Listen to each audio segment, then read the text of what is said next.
रहीम। आज से हम लोग न्यू सॉफ्टवेयर शुरू कर रहे हैं जिसका नाम है adobe Photoshop. Adobe Photoshop raster based software है जिसमें हम लोग फ़ोटो एडिटिंग का काम सीखेंगे। ठीक है ना। आपने सबसे पहले अपना फ़ोटोशॉप का सॉफ्टवेयर ओपन कर लेना है। अगर किसी को इंस्टॉल करना नहीं आता होगा तो इंस्टॉलेशन के लिए भी हम एक अलग वीडियो बना लेंगे। सबसे पहले आपने फ़ाइल मेन्यू में जाना है और यहाँ से आपने न्यू फाइल पर क्लिक करना है। न्यू फाइल पर क्लिक करने के बाद यहाँ पर आपने अपनी फ़ाइल को एक नेम देना है, कोई सा भी, और यहाँ पे जाके प्रीसेट पे आप कोई भी साइज़ यहाँ से सेलेक्ट कर लें। जैसे कि हम फ़ोटो पे क्लिक कर देते हैं और फ़ोटो में जाके आप इसका कोई साइज़ सेलेक्ट करें यहाँ से एनीवन। इसमें आपके पास मल्टी साइज़ है, पोर्ट्रेट में भी है, लैंडस्केप में भी है। यहाँ पे विड्थ और हाइट जो है वो सेलेक्ट कर लें और यहाँ पे इसकी रेजोल्यूशन जो है ना वो सेट कर लें। फिलहाल आप इसको इतना ही रखें, फिर इसके ऊपर डिटेल के साथ हम एक लेक्चर पढ़ेंगे।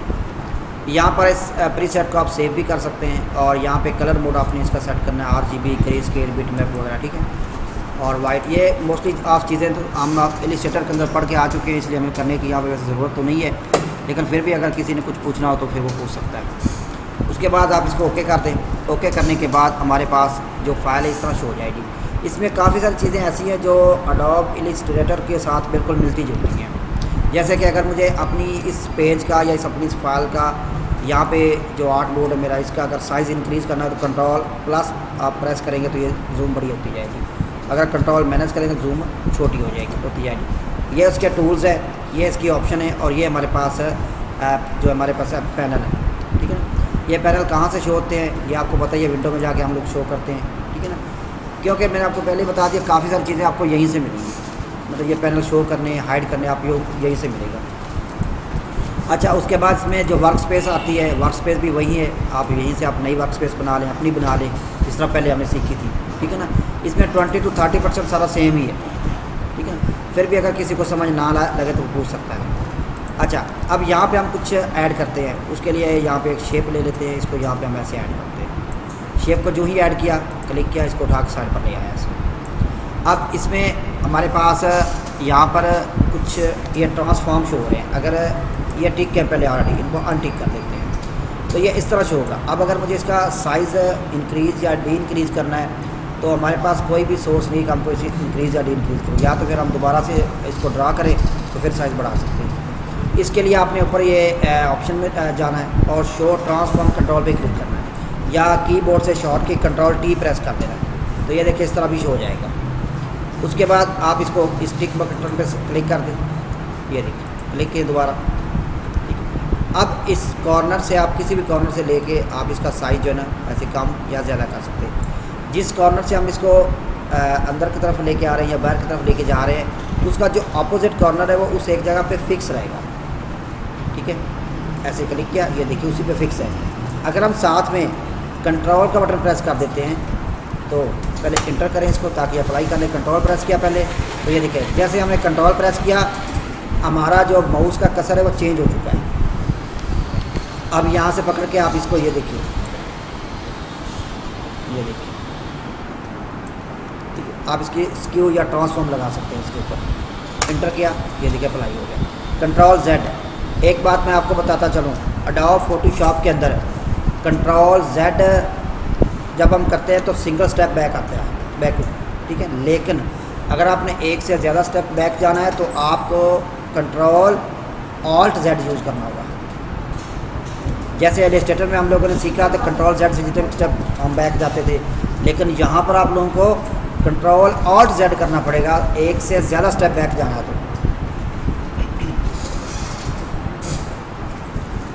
अच्छा जी, कंट्रोल प्रेस करके अभी आपने देखा क्या वर्किंग होती है। उसके बाद शिफ्ट प्रेस करके अब हम देखते हैं, शिफ्ट के साथ ये देखिए उसी कॉर्नर की तरफ जा रहा है। इंटर किया और कंट्रोल ऑल्ट के साथ क्या करेगा, क्लिक करते हैं, ये देखिए ऑल्ट से चारों साइडों से इक्वल इसका साइज़ इंक्रीज़ और डी इंक्रीज़ हो रहा है और सेंटर पॉइंट इसका टारगेट है इस वक्त। अगर इसके सेंटर पॉइंट का हम उठा के कहीं और ले जाते हैं जैसे कि यहाँ पर, तो अब ऑल्ट के साथ ये देखिए अब ये इसको टारगेट कर रहा है।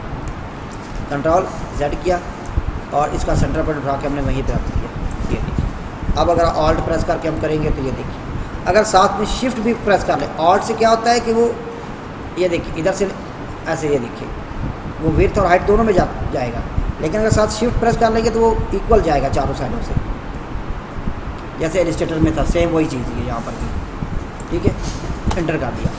अच्छा, अब अगर हम लोग ये चाहते हैं कि इस शेप का कलर चेंज किया जाए, तो एडोब फोटोशॉप के अंदर आपने सबसे मेन काम जो पहले करना होता है, विंडो में जाना है और यहाँ पे लेयर्स पे क्लिक कर देना है। यहाँ पर ये लेयर F7 इसकी शॉर्ट की है, इसको क्लिक किया, इसको उठा के मैं यहाँ साइड पे ले आता हूँ एक दफ़ा।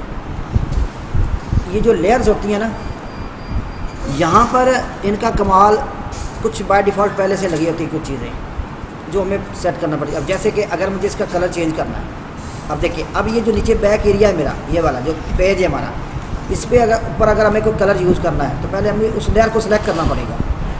अगर इस पर मुझे कोई काम करना है तो इसके पे सिलेक्ट करना पड़ेगा इसको, यानी इसमें हर एलिमेंट की अलग लेयर बन जाती है। अब इसके ऊपर मैं यहाँ पर डबल क्लिक करता हूँ और इसका कलर हम बड़ी आसानी के साथ चेंज कर सकते हैं।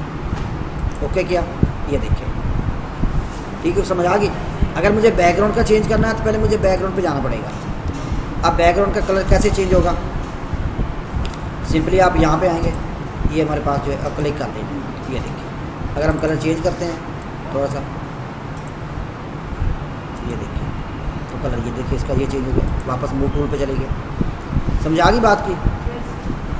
इसको क्लिक किया जिधर मर्जी है, देखिए अब यहाँ पर ऑटो सेलेक्ट टिक नहीं किया हुआ, तो ये क्या हो रहा है, इसके लिए मुझे लेयर सेलेक्ट करना पड़ेगी, फिर मैं इसको मूव कर सकता हूँ।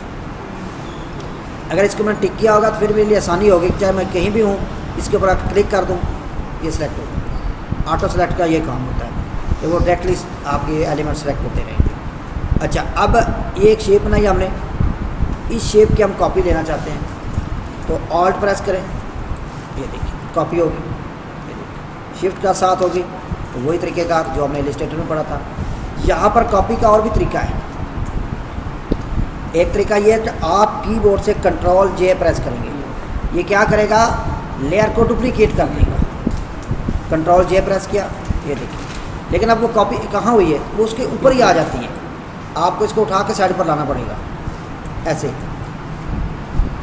और यही काम आप इधर से भी कर सकते हैं। इसके ऊपर राइट क्लिक करें, यहाँ पर आप आज यहाँ पर लिखा डुप्लीकेट लेयर, ये देखिए इस पर हम क्लिक करेंगे और इसको हम कोई नेम दे सकते हैं आपको यहाँ पर, और उसके बाद आप इसको ओके कर दें, तो ये देखिए इसकी डुप्लीकेट बन गई। समझ आ रही बात की। इसको क्लिक किया, इसका कलर हम थोड़ा सा चेंज कर लेते हैं। अब इसको उठाते हैं साइड पे ले आते हैं, ये देखिए Ctrl-।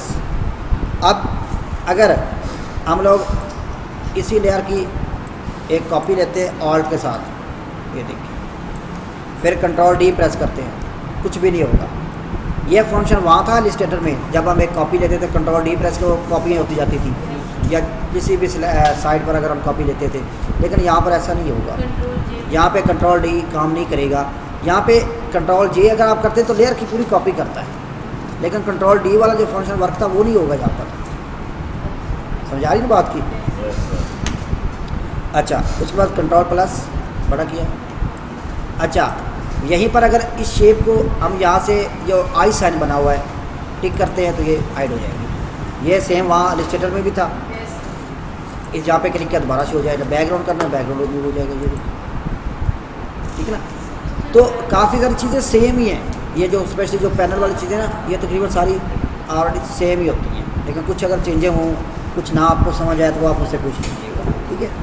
अच्छा, उसके बाद ये तो एक शेप थी, इस पर हमने जो भी मतलब काम करना है हमने कर लिया। अब इसी तरह अगर हमारे पास कोई इमेज होती है, यहाँ पे कोई इमेज अगर हम लोग लेके आते हैं, फाइल मेन्यू में जाएं और ओपन पे क्लिक या प्लेस पे डायरेक्ट क्लिक कर दें। प्लेस में और ओपन में क्या फ़र्क है, देखिए अगर हम फाइल मेन्यू में ओपन पे क्लिक करते हैं और कोई भी तस्वीर यहाँ पर लेके आते हैं तो वो क्या करता है, वो अलग एक फ़ाइल बना देगा। यहाँ पर ये देखिएगा, ये कि अलग फ़ाइल में आएगा। लेकिन अगर हम इसी फाइल पर मौजूद हैं, फाइल मेन्यू में जाते हैं, प्लेस पे क्लिक करते हैं और अगेन तस्वीर लेके आते हैं, तो वो क्या करेगा, वो इसी के ऊपर ही आएगी हमारी तस्वीर, ये देखिए। और यहाँ से ओके के बटन पे क्लिक करेंगे, ये देखिए आ गया है। समझ आ रही बात की। यानी ओपन से लाने में ये फ़र्क होता है कि वो डायरेक्ट अलग एक फ़ाइल बनती है, फिर वहाँ से उठा के हमें इधर लानी पड़ेगी। लेकिन प्लेस से क्या होता है कि वो डायरेक्टली आप वहाँ पे प्लेस करवा सकते हैं। अब ये तस्वीर ये मैं लेके आया, अब इसका भी वही काम है, शिफ्ट और आल्ट साइज छोटा मोटा बड़ा करना है आपने, वही चीज़ें इसके अंदर भी आप यूज़ कर सकते हैं। अब ये बैकग्राउंड कलर इसका हो गया। अब देखिए अगर हम इसको क्लोज़ करते हैं और ये काम एक फाइल पे करते हैं, हम लोग फाइल में जाते हैं, ओपन पे क्लिक करते हैं, एक तस्वीर लेते हैं कोई, ओपन, कंट्रोल प्लस करते हैं। अब यहाँ पर देखिए, अब अगर हम ये चाहते हैं कि इस तस्वीर का साइज़ छोटा किया जाए, ट्रांसफॉर्म हमारा ऑन है, ऑटो सेलेक्ट भी हमारा ऑन है, लेकिन इसके ऊपर कुछ शो नहीं हो रहा। तो जब आप कोई इमेज लेके आएँ, कोई फाइल लेके आएँ, स्पेशली जेपीजी, पीएनजी या कोई भी इमेज फॉर्मेट हो सकता है, तो जब इसकी लेयर पे आप जाएंगे, देखिए बाय डिफ़ॉल्ट बैकग्राउंड लिखा होगा और लॉक होगा। इस इमेज पे हम तब तक काम नहीं कर सकते जब तक इसका लॉक ओपन नहीं होगा। यह चीज़ वहाँ भी थी, इलस्ट्रेटर में भी हम लॉक कर सकते थे, लेकिन वहाँ पे था कि हम लोग खुद लॉक करना या लॉक करना, लेकिन यहाँ पे बाय डिफ़ॉल्ट पहले से ही होता है, यानी वो लेयर पूरी लॉक होती है। क्योंकि इस वक्त अब देखिए आपको पता है इलस्ट्रेटर में अगर ये तस्वीर बनाई थी हम लोगों ने, या अगर हम लोग बनाते रहे हैं, तो इसमें कितने एलिमेंट अलग अलग है। ये एक अलग एलिमेंट है, ये बैकग्राउंड वाला एक अलग है, ये वाले सारे अलग एलिमेंट हैं, ये वाले अलग हैं, ये अलग है, ये अलग है, ये नहीं अलग है। तब वहाँ पे क्या था, लेयर सबकी अलग अलग थी। अब यहाँ पे क्या है कि सारे एक ही लेयर में मर्ज हो चुके हैं। अब यहाँ पे अगर हम इस पर कलर चेंज करना चाहें किसी एक का, तो हम नहीं कर सकते, या तो हम दोबारा सारा मतलब बनाएं, क्योंकि ये सिंगल लेयर पे इस वक्त कन्वर्ट हो चुका है। तो ये सेपरेट लेयर पे नहीं है, ये सिंगल लेयर पे। अब इस पर मुझे कोई काम करना है तो पहले मुझे क्या करना होगा, यहाँ पे डबल क्लिक करना होगा। जो ही मैं डबल क्लिक करूँगा तो मेरे पास एक न्यू लेयर का छोटा सा पॉपअप ओपन हो जाएगा। इसको हम कोई भी नेम देंगे, जैसे कि मेन। यहाँ पे आप इसको किसी भी कलर से हाईलाइट कर सकते हैं, ये चीज़ वहाँ भी थी, ठीक है। इसमें भी वो कलर मोड पड़े हुए हैं जो वहाँ पे हमने सीखे थे, वही जो कलर मोड है। फिलहाल इसको हमें ज़रूरत नहीं। यहाँ पे इसकी ओपेसिटी पड़ी हुई है, जो ओपेसिटी हम वहाँ पे पड़ी, ओपेसिटी किस मकसद के हम यूज़ करते हैं, और ओके करते हैं। जो ही मैंने ओके किया, देखिए ट्रांसफॉर्म शो हो गए। पहले ये शो नहीं हो रहे थे, हालांकि इधर से टिक था, लेकिन फिर भी शो नहीं हो रहे थे। अब मैं तस्वीर के ऊपर काम कर सकता हूँ। ये देखिए, इसको उठाया और तस्वीर को यहाँ पे देखिए, एंटर कर दिया। ऑल्ट के साथ मैंने इसकी कॉपियाँ ले ली। अब ये तीन है, अगर मैं तीनों की एक बार तस्वीर को कॉपी लेना चाहूँ तो कैसे लूँगा। ये पहली है, शिफ्ट का बटन प्रेस करें और लास्ट पे क्लिक कर दें, तीनों सेलेक्ट हो गई। ऑल्ट प्रेस किया, ऑल्ट प्रेस किया, हाँ। अब शिफ्ट लिया, शिफ्ट के साथ ऑल सेलेक्ट होगी, उठाया और सेंटर में डाल दिया। ये देखिए,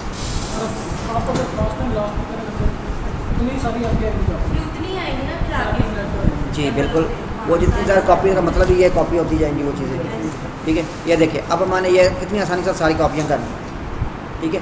इन्हें क्या किया, सिर्फ लेयर की कॉपी की। अब आप काम कर रहे हैं, काम के दौरान आप तो फ़र्ज़ कर लें कि फ़िलहाल हम यहाँ से ना कुछ डिलीट कर देते हैं, कुछ की हमें ज़रूरत नहीं है। डिलीट प्रेस करें, डिलीट हो। अच्छा, अब एक तस्वीर को हम रख लेते हैं यहाँ पे फुल, ऐसे। अब वो नीचे वाली हमें नज़र ही नहीं आ रही। अच्छा, अब मैं एक काम यहाँ पे और करता हूँ, मैं तस्वीर चेंज कर लेता हूँ। कोई हम ना तस्वीर ये वाली ले आते हैं, ताकि आपको तस्वीरों का फ़र्क नज़र आता है। जी, अब देखिए, इन तस्वीरों को मैं कुछ दिखाना चाहता हूँ आप लोगों को। अब इसको जब मैं जूम करूँगा ना, आप देखिएगा क्या फ़र्क आता है। देखिए, ये बीच में ये देखिए ग्रिड शो हो रही हैं, ये आप समझ लें एक पिक्सल है, इसको आप ये कंसिडर कर सकते हैं। ये देखिए ब्लर होगी, कुछ नज़र आ रहा है। ये रास्टर इमेज है आपका, ये पिक्सल बेस्ड काम करता है। अगर यही हमने बनाया था वेक्टर बेस्ड, तो जितना मर्जी हम इसको जूम आउट करते, ये मतलब ब्लर नहीं होता। ये पिक्चर में था, ये आप एडोब फोटोशॉप कहीं भी ओपन कर लें, जब जूम बड़ी करेंगे तो ये इस तरह जो ब्लर हो जाएगा, क्योंकि उस इमेज के इतना साइज़ ही नहीं है जितनी हमने इसको जूम दे दी है। अब इस वक्त 1600 पिक्सल जूम हम कर चुके हैं इसको, और ये इतनी जूम का नहीं है। कंट्रोल 0 प्रेस करें, ये अपने ओरिजिनल साइज़ पे चले। जहाँ तक तो हमें ये तकरीबन सही नज़र आ रहा है, लेकिन जो ही हम इसको जूम देते हैं तो ये ज़मीन सही नज़र ही नहीं आता। यानी इसकी रेजोल्यूशन बहुत कम रखी हुई है, यानी उससे जब उस रेजोल्यूशन से जब बाहर जाता है ये ब्लर हो जाता है। समझ आ रही बात की? क्लियर है? अच्छा अब देखिए, अब क्वेश्चन ये था कि पीछे जब हम लोग काम करते हुए आ रहे थे तो ऐसा होता था कि जब हमने किसी भी तस्वीर को फ्रंट या बैक करना होता था तो हम क्या करते थे, उसके ऊपर राइट क्लिक करके तो हम वो करते थे। लेकिन यहाँ पे हम क्या करेंगे, यहाँ पे हम बिल्कुल आसान सा करेंगे। अब हम चाहते हैं क्या, हम चाहते हैं जो हमारी मेन वाली तस्वीर है ना, जिसका नाम हमने मेन रखा हुआ है, वो ऊपर होनी चाहिए, और जो ऊपर वाली जिसका नाम 4 है वो बैक पे होनी चाहिए। हाँ जी, ये देखिए, आप सिंपली क्या करेंगे, इस लेयर के ऊपर जाएंगे, लेफ़्ट प्रेस करेंगे, उठा के इसके ऊपर छोड़ देंगे। ये चीज़ इलस्ट्रेटर में भी हम लोगों ने पढ़ी थी, ड्रैग एंड ड्रॉप करें डायरेक्ट लेयर से। ये देखिए, जैसे मर्जी करें, ये देखिए कितनी आसानी से चीज़ें मैनेज हो रही हैं। यानी आप लेयर से इन चीज़ों को बड़ी आसानी से मैनेज कर सकते हैं आप लोग, ठीक है ना।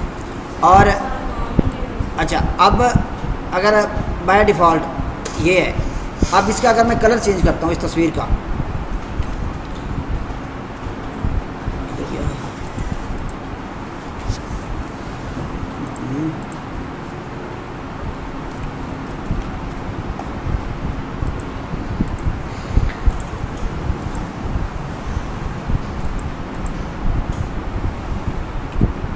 ये देखिए, ये अभी मैं जस्ट आपको कलर देने सिखा रही ना, वैसे आपको कुछ दिखाने लगा हूँ कलर। यहाँ पे अगर हम इसका कलर चेंज करते हैं तस्वीर का, तो ये देखिए, फर्ज करें मैं यहाँ से कुछ भी इसका चेंज करता जा रहा हूँ, ये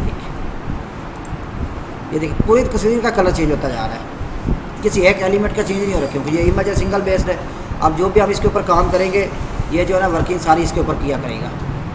ये देखिए, यहाँ से अब मैं कलर कुछ भी करता हूँ, ये देखिए कोई भी कलर कर रहा हूँ, ये देखिए कलर शेड कोई भी हम इसका बना रहे हैं, या अगर मैं कोई और कलर करता हूँ, ये देखिए, ये देखिए, ये देखिए, ठीक है, ये देखिए अब ये इस तरह वर्किंग कर रहा है। ये देखिए, यानी पूरी तस्वीर के ऊपर ये वर्किंग हो रही है। और यही चीज़ें हमने सीखनी है कि फ़ोटो एडिटिंग या फ़ोटो फिनिशिंग कैसे करेंगे हम इसके अंदर, कलर का खेल कैसे खेलेंगे इसके साथ, हम लोग कलर कैसे काम करते हैं इसके अंदर। अब आप देखा कि ये पूरी इसके ऊपर वर्किंग है, क्योंकि इस वक्त ये सिंगल लेयर पे है। अगर इसकी लेयर अलग होंगी तो हम बड़ी आसानी से इनको मैनेज कर सकेंगे, ठीक है। कैंसिल कर देते हैं और कंट्रोल Z करता हूँ तो सिंगल वापस आ जाएगा। इन कंट्रोल और Z करेंगे तो ज़्यादा स्टेप जो है ना ये बैक पे आ जाएगा। अच्छा, उसके बाद इसको दोबारा शिफ्ट ऑल्ट करते हैं और क्लिक करके इसको एक साइड पर छोड़ देते हैं। अब दूसरी को क्लिक करते हैं, ये दूसरी हमारी तस्वीर आ गई, शिफ्ट और ऑल्ट किया इसको। अब काम करते वक्त आप जिस तरह इलस्ट्रेटर में काम करते थे और अपने एलिमेंट को या ऑब्जेक्ट को लॉक कर देते थे, यहाँ पे भी आप लॉक कर सकते हैं। अब जैसे कि ये मेरी लेयर, इसको मैं लॉक करना चाहता हूँ या इसको हम लॉक करना चाहते हैं, तो सिंपली ये ऊपर एक पॉइंट बना हुआ है, इसके ऊपर लॉक पे क्लिक करते हैं, चलो जी लॉक हो गया। इस पर क्लिक किया, इस पर लॉक। यानी इस पर अब हम यहाँ पे कुछ भी काम करेंगे ये इनको कोई प्रॉब्लम नहीं होगी। यानी समटाइम काम करते हुए उधर क्लिक हो जाता है तो वो डिस्टर्बिंग रहती है, ठीक है ना। तो लेयर को लॉक कर दें, या लॉक भी नहीं करना चाहते, या समटाइम ऐसा होता है कि आपको लॉक करना भी पड़ता है। क्यों? कुछ ऐसा होता है जो उस तस्वीर से देख के आप बना रहे होते हैं, समझा रही है।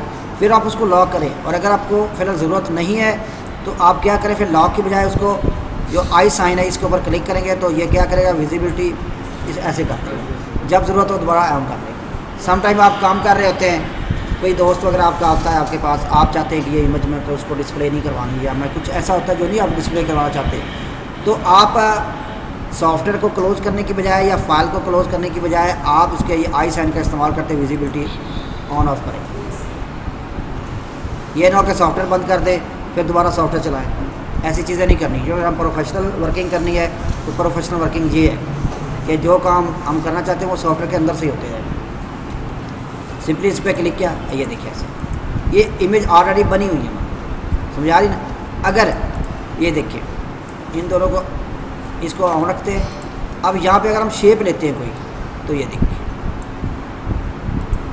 इसको उठाया, इसमें जाकर हमने डबल कलर किया, डबल क्लिक करें यहाँ पे आके, ये देखिए कलर ऑप्शन वही है HSBRGB, वही है ना सारे कलर जो इलस्ट्रेटर में हम लोग पढ़ के आए हैं।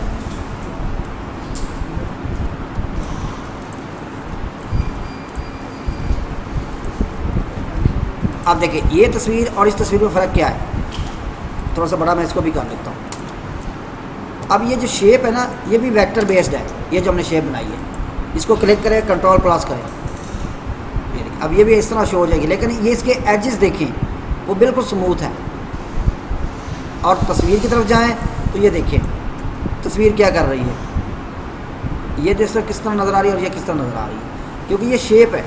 और इसमें भी अगर हम पेन टूल का यूज़ करेंगे तो हम और वेक्टर की तरफ चले जाएंगे। अगर हम पेन टूल यूज़ करेंगे तो वेक्टर चलता जाएगा हमारा। पेन टूल से भी हम शेप बना सकते हैं इसके अंदर भी, क्योंकि हमारा मेन फोकस है फ़ोटो एडिटिंग पे रहेगा इसके अंदर, इसलिए हम पेन टूल्स तो हम सीखेंगे सारे इंशाल्लाह ताला, लेकिन यह है कि हम मेन अपना वर्क जो है वो फ़ोटो एडिटिंग रखेंगे। और इलिस्ट्रेटर का जो काम है वो हम इलिस्ट्रेटर पे रखेंगे, बाकी जो है डिज़ाइनिंग का काम है। कंट्रोल माइनस किया, इसको ऐसे वापस लेके आ जाते हैं। इसके अंदर भी आप थंबनेल वगैरह तो वैसे बना सकते हैं, इमेज वगैरह जो चीज़ें हैं इसमें भी आप डिज़ाइन कर सकते हैं। लेकिन ये कि हम लोग मोस्ट ऑफ टाइम जो है ना वो इसको उस तरह यूज़ नहीं करेंगे। जो इलिस्ट्रेटर में काम है हमारा वो इलिस्ट्रेटर के अंदर आप करेंगे, क्योंकि वो बेस्ट है इस काम के लिए। फ़ोटो एडिटिंग के लिए हम लोग इसको यूज़ करेंगे। अच्छा, यहाँ पे कुछ और भी चीज़ें आ रही हैं, लेकिन इनको आगे साथ साथ हम इनको कवर करेंगे डिटेल के साथ। और फिर जो चीज़ आगे बनती है, ये पहला लेक्चर था हमारा, सिर्फ ओवरव्यू लेना था कि छोटी छोटी चीज़ें किस तरह काम करती हैं। और ये बाकायदा अब कल से हमारा जो है ना सेकंड जो है वो लेक्चर शुरू होगा बाकायदा एक तरतीब के साथ। आज तो सिर्फ ओवरव्यू दिया मैंने एडोब कैसे काम करता है और इसमें ये लेयर कैसे काम करता है, कि आपको थोड़ा बहुत आइडिया हो जाए। लेकिन इसमें यह है कि मोस्टली तो आपको पता ही है किस तरह ये वर्क मतलब ये लेयर करती हैं। ये इलिस्ट्रेटर में डिटेल के साथ पड़ा हुआ है, लेकिन ये कि यहाँ पे इसका वर्किंग चेंज है, ठीक है। कुछ चेंजिंग है जो अभी हमने पढ़ भी ली हैं और कुछ इंशाल्लाह आगे चल के हम लोग पढ़ेंगे। तो आप लोगों को लेक्चर की समझ आ गई है तो आप इसकी प्रैक्टिस कीजिएगा, ना समझ आए तो पूछ लीजिएगा।